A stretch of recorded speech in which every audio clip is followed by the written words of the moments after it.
Hello friends and student, आप लोगों का स्वागत है यूट्यूब चैनल पढ़ो विद मी पर। आज का टॉपिक है संज्ञा। वैसे तो संज्ञा काफ़ी बड़ा टॉपिक है, पर यहाँ पर आज हमने बेसिक जानकारी देने की कोशिश की है, तो ये जानकारी आपके लिए बहुत ही हेल्पफुल होगी।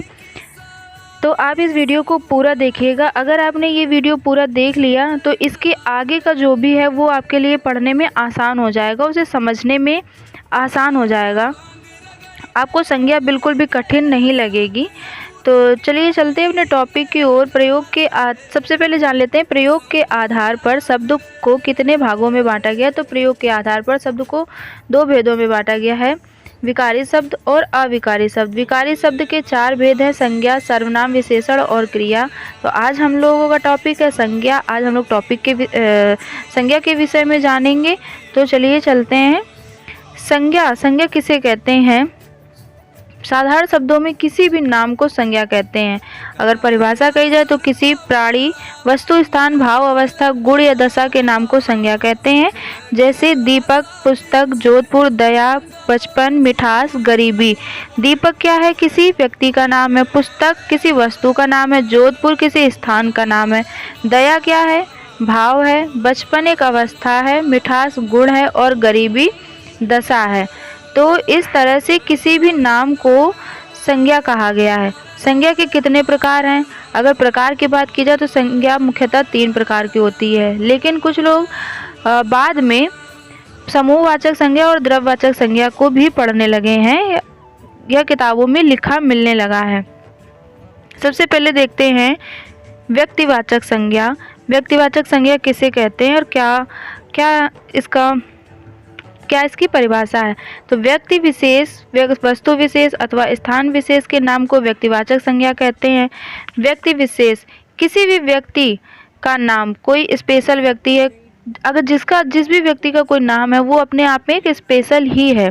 किसी का नाम है अभिषेक, तो अगर हम उस व्यक्ति को अभिषेक नाम से बुला रहे हैं तो उसे अगर हमने नाम ले लिया है तो उसका पता चलता है कि हाँ, ये कौन सा व्यक्ति है। अभिषेक किसका नाम है? किसी लड़के का नाम है या किसी व्यक्ति का नाम है। इस चीज़ से हमें पता लग रहा है कि हाँ, ये कोई व्यक्ति है। वस्तु विशेष रामायण किताब है ये, लेकिन हमें पता है कि रामायण एक पुस्तक है और उसमें किसके बारे में लिखा गया है या किसके बारे में बताया गया है। चप्पल, अगर हम सिर्फ चप्पल की बात करें तो ये व्यक्तिवाचक संज्ञा नहीं होगी, लेकिन अगर हम हवाई जोड़ देते तो ये व्यक्तिवाचक संज्ञा हो गया, क्योंकि इसका एक नाम जोड़ दिया गया है ना, इसका नाम दे दिया गया है, और जहाँ नाम दे दिया जाता है वहाँ पर व्यक्तिवाचक संज्ञा हो जाता है। अब नेक्स्ट है जातिवाचक संज्ञा। जातिवाचक संज्ञा किसे कहते हैं? जिस संज्ञा से किसी प्राणी, वस्तु अथवा स्थान से उसकी पूरी जाति या वर्ग का बोध होता है उसे जातिवाचक संज्ञा कहते हैं। जैसे मनुष्य, घोड़ा, लड़की, पुस्तक, पंखा, मशीन, पहाड़, नदी आदि। मनुष्य, घोड़ा, लड़की की बात करें तो ये प्राणी में आ जाते हैं, और पुस्तक, पंखा, मशीन की बात करें तो वस्तु में, और पहाड़, नदी स्थान में आ जाते हैं। और नेक्स्ट है हमारा भाववाचक संज्ञा। भाववाचक संज्ञा किसे कहते हैं?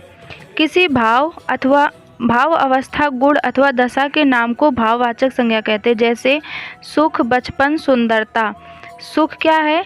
ये भाव है, और बचपन अवस्था है, सुंदरता एक गुण है। तो ये इससे हमें पता चलता है कि ये भाववाचक संज्ञा है। अगला है समूहवाचक संज्ञा। समूहवाचक संज्ञा किसे कहते हैं? जिस संज्ञा से किसी समूह या समुदाय का बोध होता है उसे समूहवाचक संज्ञा कहते हैं। जैसे भीड़, गुच्छा, गैंग आदि। कुछ लोग 4-5 लोग एक जगह इकट्ठे हो जाते हैं तो उसे हम भीड़ कहते हैं। गुच्छा क्या होता है? गुच्छा यहाँ पर कुछ भी, अंगूर का गुच्छा या चाबियों का गुच्छा, 4-5 चाबियाँ हो गई और उनका एक समूह बन गया और उसे हमने नाम दे दिया गुच्छा, तो वो क्या हो गया? समूहवाचक संज्ञा में आ जाएंगे।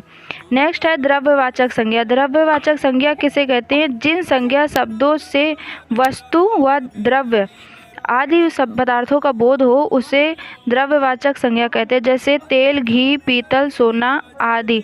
तो तेल, घी ये क्या है? द्रव्य है। और पीतल, सोना, चांदी आदि ये पदार्थ हैं।